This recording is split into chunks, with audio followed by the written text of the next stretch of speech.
Right now, why I made changes to that significant weapon your players can find in the haunting.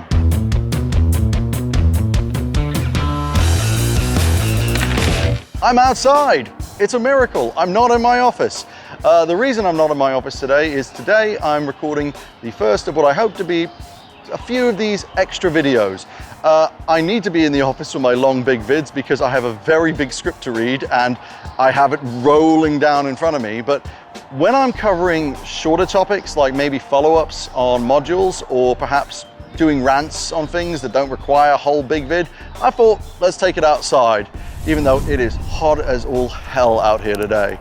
So today I'm going to be talking about indeed why I made changes to that certain significant weapon your players can find in the haunting scenario.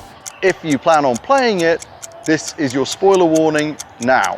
In my haunting scenario video, I changed the knife that you can find in the basement, Corbitt's knife, so that it absorbs magic points. For half the points it does in damage, it will take that in magic points. And I know there's been a little bit of pushback about that and a bit of questioning about why I did that. So I've got my reasons. Reason one is that I think that the quote about it is quite vague in the scenario.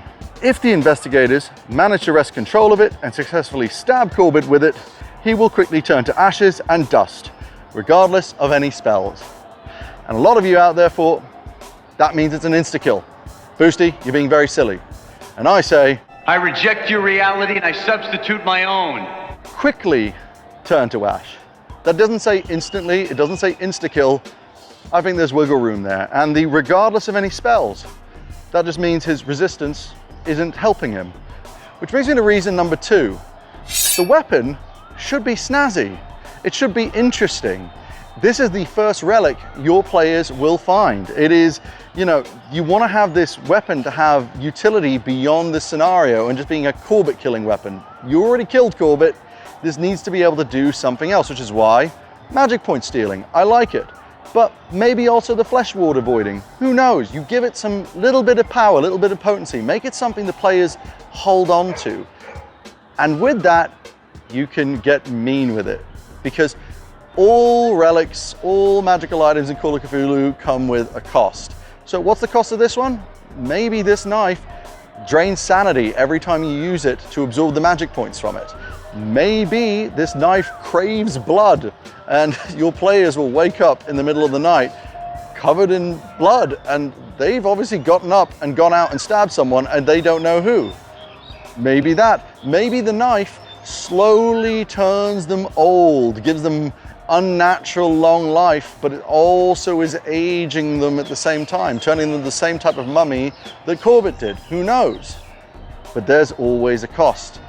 The other thing is, if this item is interesting, people will be looking for it. Cultists, maybe other people from the Church of Contemplation will be coming for this knife. Reason number three is that the players might not understand the significance of the knife when they see it flying around and grab it. If they have not seen Mr. Macario in the sanitarium, if they haven't been told the knife is important, why should they think it is?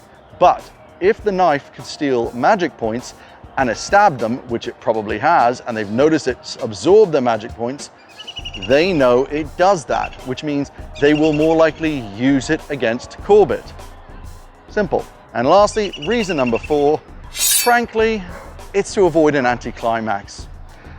If the knife is an insta-Corbitt killer, you just need one lucky roll, and one player might get that right on the top of the first round. Dead. And that's not really that interesting. Your players have just been through this whole haunted house scenario, found this big mummy, and then just insta-kill it. That just ain't it, baby. And I know that Call of Cthulhu is not D&D, it's not about the fights, but this is the big finale. This is the big ender of the scenario, killing Corbitt. So you gotta give him a little bit of a fight.